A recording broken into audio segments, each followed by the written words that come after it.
Hi, I'm Steve Hyde with Washington Water Heaters, and today we're going to show you how to descale your tankless water heater. I did a lot of research on YouTube to see what kind of information was out there before I decided to produce our own video on this subject, and I found a lot of bad information. So I'm hopefully going to cut through some of that bad information and take you right to the proper instructions and way to descale a tankless water heater. And I'll start by saying that not all tasks that we do on these videos are homeowner type tasks, so don't use these as a substitute to hiring a professional. If you aren't 100% comfortable with the tasks that you see on our videos, please don't try them, because you can hurt yourself or cause damage to your property and so on. Okay, the first step to descale the tankless unit is to determine what is the make and model number of the unit. And a lot of people are going to ask, well, I don't know, I have no idea. How do I find that information out? Well, it's a good question. On the front of every heater, or in some cases on the side, you're going to find what's called a rating plate. It's this sticker here that explains pretty much everything about the unit. In this case, it's a Noritz N-0841 DV. Now, in today's model number, it's the same as their NRC-111 DV, so they're the exact same model. But the important note on that is every unit has its own different procedure. Every brand is different. Like, for instance, with Noritz, we leave them plugged in and powered on. We simply turn the gas off. Some of the other brands like Rinnai, I think they want the power off and everything off, and so on. So it's important to check with the manufacturer. You can call their technical support line, any of the manufacturers, and tell them that you want to do your descaling on your tankless system, and they'll email you a PDF with their preferred methods and so on. Anyway, in our case, we've got the Noritz. This particular model is from 2009. If you look on the rating plate, serial number will tell you some of the things that you need to know. For instance, in this case, it was manufactured in the 7th week of 2009, and BTUs and so on. So I've done my research. I know that in this case, the procedure for descaling, I've got my tools together, and we're going to go ahead and get started. Okay, here are the items you're going to need to do the descaling today. We need a pump of some sort and hoses, and we'll go over the ingredients of our kit at the end of the video if you want to make one like we use. They're real simple. Buy the products at the local box store. I make my own hoses. You can buy just general washing machine hoses. They'll work just fine as well. Plain distilled white vinegar is what we prefer. Manufacturers do authorize the use of like CLR, a chemical cleaner. I don't like that stuff myself because it's not food grade, and the vinegar is real simple to flush, biodegradable and all. Food grade vinegar is safer in my opinion. I wouldn't use CLR in my own house, so I'm certainly not going to tell you to use it at yours. And then we need a big bucket, a 5-gallon bucket. Vinegar wise, I like to use at least 4 gallons for a stronger mix. 1 gallon just gets diluted down so fast, and so 4 gallons is great. You can get plain distilled white vinegar at your local grocery store. I get ours at Costco because it's about half price, and you can buy it by the pallet almost, and we do a lot of them, so we buy a lot of it.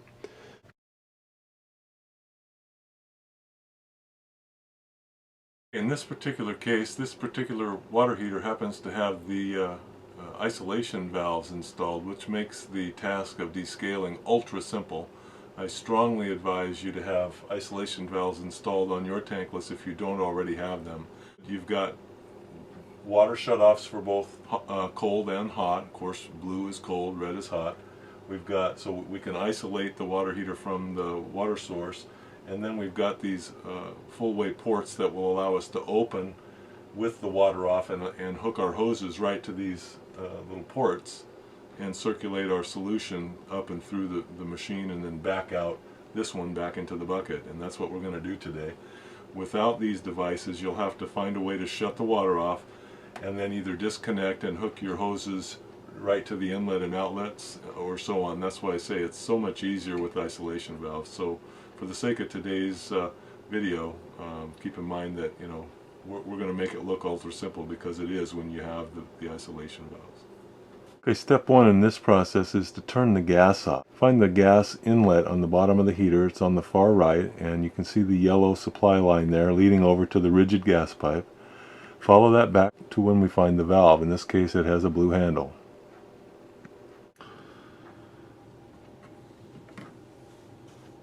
Perpendicular with the pipe is off, as with any ball type valve. Next we want to shut the cold water inlet off and also the hot out valve. These are the wing valves. So they're both turned, again, crossways with the pipe. Perpendicular is off. Inline is on, crossways is off. Once we have the waters turned off, I like to relieve the pressure off of the unit by tripping the manual release lever of the temperature and pressure relief valve, or in this case just the pressure relief valve. That's the little device on the side. The little handle here is spring loaded. If we open that with the water off, it lets the pressure off of the system and lets any water drain that way when we open the rest of the caps up. I've got my submersible pump down in the bucket already, and I've got the female end attaching to the pump in my hand here, and I'm going to go ahead and install it here on the inlet port, or the blue port, on the right hand isolation valve, and make sure it's good and tight. Make sure there's a good washer in there too. We do need to seal that. Then we can open this valve up, and we'll do the same thing on the red handled valve and run the end of that hose into the bucket.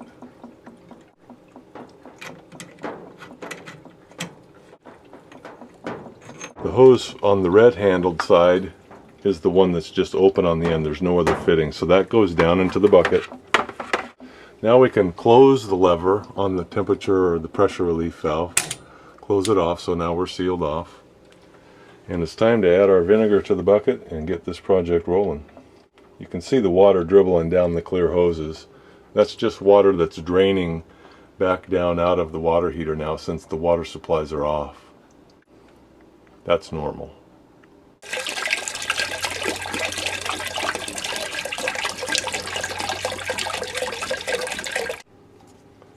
Okay, my bucket's full of vinegar. I've got the hoses in. The submersible pump is down there in the bottom. I've got my valves in the proper position, and now it's just a matter of plugging in the pump and away we go. Now the Noritz heater, since the gas is off, it's still going to try to fire. It's trying to fire now. It's going to try 3 times, and then it's going to error code 11, and that's what we want. That opens the solenoid valve inside, which lets the water flow freely. So we're pumping away here. And if you can hear it, the heater is going through its 3 and out sequence here. And soon we should see an error code 11 on the controller. And if you can read that there, it's error code 11, just as predicted. Don't reset the machine, just leave everything as is, leave the power on, and leave the controller in this configuration. Once I get everything rolling here, what I like to do, and believe me, I learned this the hard way, I like to take a little piece of wire or string or something and tie the return hose just to the bail on the bucket, or some otherwise secure that hose down into the bucket. It's an unsavory experience when you've got 4 gallons of distilled white vinegar all over the customer's floor, all over your floor, all over the carpet, and so on. So take my word for it. And now we let the machine do its thing for about an hour, a minimum of 1 hour. Well, we're about a half hour into our descaling, and as you can see, the vinegar solution takes on kind of a blue tint, and that's all that scale that it's taking off the interior of the pipeway of the heat exchanger. And in some cases I've seen it turn real dark green in extreme cases, but most of the cases here in and around the Seattle area, we have really good water quality here. This is what it will look like here. I suspect in other parts of the country where you have a higher lime and mineral content, you know, you could see all varying stages of color in your solution as the process moves forward. Okay, well, while we're descaling and letting the pump do its thing, I thought I'd take a second or two here and discuss some of the reasoning behind descaling and why we need to do it and who needs to do it and when and so on. The answer to those questions are varying depending on what part of the country you live in and so on, how your water quality is. Our company is in the Seattle area, and we have some of the best water quality in the whole United States. In our case, descaling about every 3 years for those folks who are on a city water supply, every 3 years is adequate. In some cases the water heater will start malfunctioning and it'll stop running properly, maybe shutting itself down or fluctuating water temperatures. And that can be an indication that the scale is building up on the interior pipeway through the heat exchanger and so on. If you have poor quality water, or if you're on a well system, you might need to descale, even in the Seattle area, more frequently than every 3 years. And that's the point I'm trying to make. Depending on where you live, that will dictate as to how often you need to do this, and what type of solution you need to use. I mentioned earlier CLR, and I know that's a very powerful, it's a calcium, lime, and rust, therefore CLR product that dissolves those minerals and so on. And if we lived in an area where water quality was extremely poor, I might tend to use that product. We don't need to use it here. If I were going to use a product like that, I would certainly take additional precautions to flush the water heater after use, because it's a toxic substance. So that's why I personally don't like it. But as I mentioned, it might be necessary in areas where vinegar might not touch some of the scaling problems you might see in other parts of the country.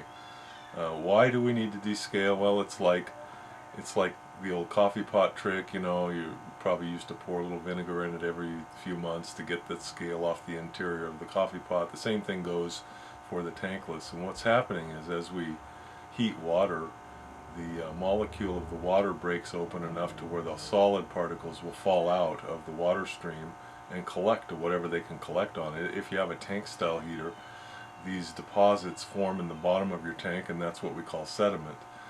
In a tankless, since it's flushing it constantly, and there's really no water being stored, those deposits will collect on the interior pipeway of the water heater, and then they collect onto each other and so on. And so that's why it's important to dissolve those particles and flush them through and flush them out of there, to keep your system running in top order and to prolong the life of the heat exchanger.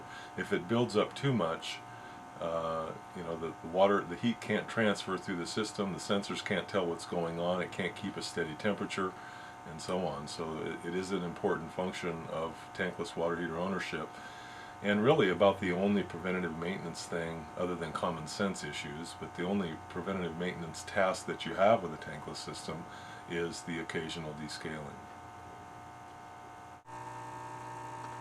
Okay, it's been about an hour now. You can see the water is turning a nice darker color blue, and we're just about finished here. I'm going to go ahead and unplug the pump. And then what we'll do is we will close the inlet port handle and remove the hose from the inlet. And it'll just kind of drain back down into the bucket.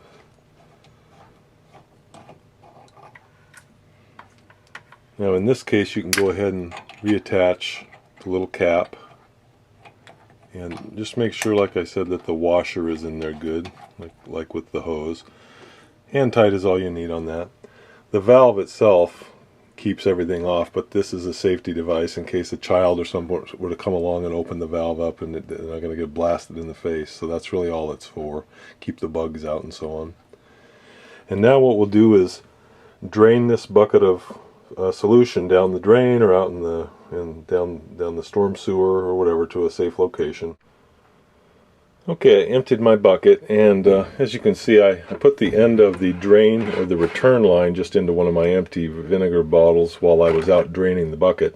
I'm going to take that return line now and put it down here into the bottom of the bucket. We've got to flush the heater out, and I suppose you could just open a tap in the house, a hot water tap, and let the water flow and flush there, but again, the manufacturer's instructions for this particular model ask you to just do it into the bucket, and they want you to run 20 gallons through. So we're going to fill this bucket up 4 times, and dump it out outside. You could also hook a long garden hose up at this point up here to the outlet and run it outside, but just to keep things simple, we're just going to do it with the bucket here. And so we'll go ahead and we've got that secured, and then this is the wing valve, as they talk about. We're just going to crack it open a little bit, because if you opened it wide open, this hose would be flailing around like a snake. Anyway, we're just going to flush it, open it up as much as you can to keep it under control, and flush that heater out with fresh cold water coming from the water supply. So I'm going to do that 4 times, and then we'll go from there.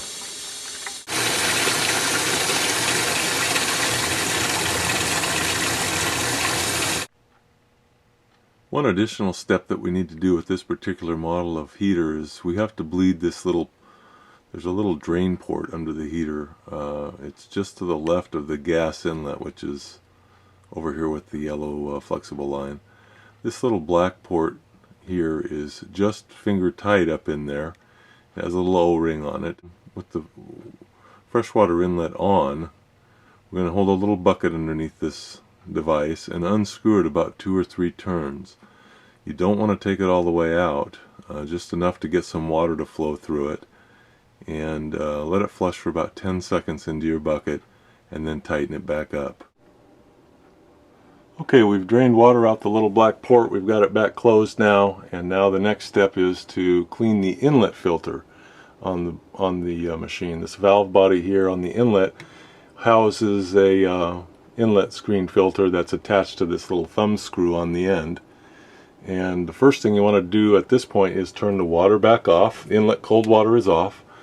And let's relieve the pressure again off the system with the relief valve trip lever. So flip the handle out and just balance it like it is. You'll hear water draining out the line, or you'll see it draining out if that isn't piped to the exterior like it is here.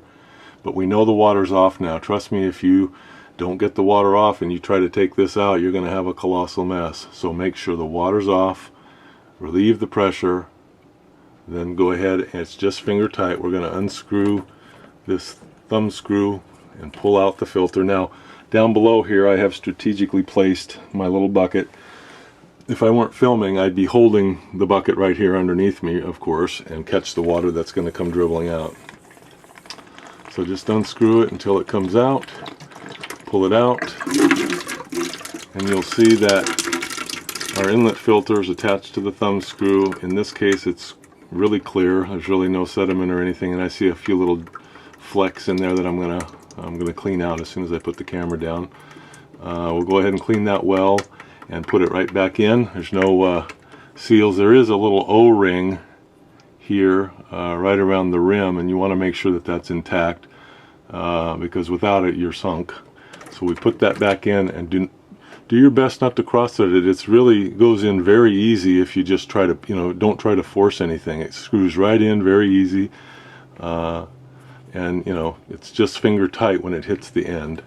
So I'll take it back out and we'll clean it, then I'll put it back in and we'll proceed to the next step. Okay, it's back in good and tight. We'll go ahead and close the relief valve now. Next, we'll reset the controller by simply turning it off, letting it sit for about 10 seconds, and then turn it back on. Letting it sit for 10 seconds or so lets the diodes inside dissipate and lets it completely reset. If your unit didn't have a controller on it, you can simply unplug the water heater from its power source and leave it unplugged for 10 seconds, and that'll accomplish the same thing. We've got everything pretty much ready to go here, make some hot water. The last thing that we need to do is we need to go back to the gas supply and turn it back to the on position. Inline is on, crossways is off, so we're back on with the gas. Come over here and open the hot out main control. I've got a faucet on in the house. Now you can see that the machine immediately fired up and we're making hot water.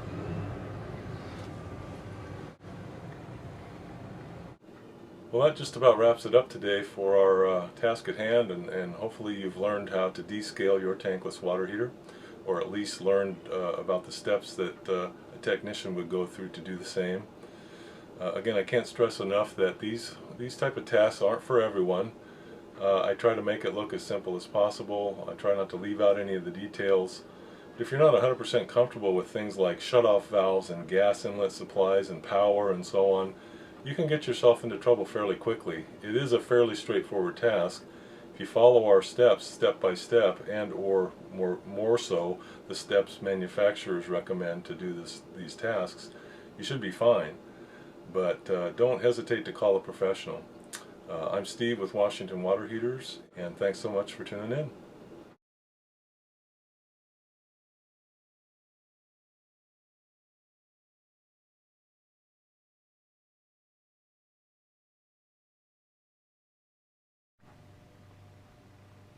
Okay, you can make your own tankless water heater descale kit like we use with the following products. Just at your local box store. We use just a simple pond pump. This one's 560 gallons per hour, which equates to about 9 gallons a minute. That's plenty of flow for our tankless. I like this particular pump because it has a 1/2-inch male threaded outlet, which is very easy to adapt to the brass fitting that I use to hook the hoses up. So you need a pump.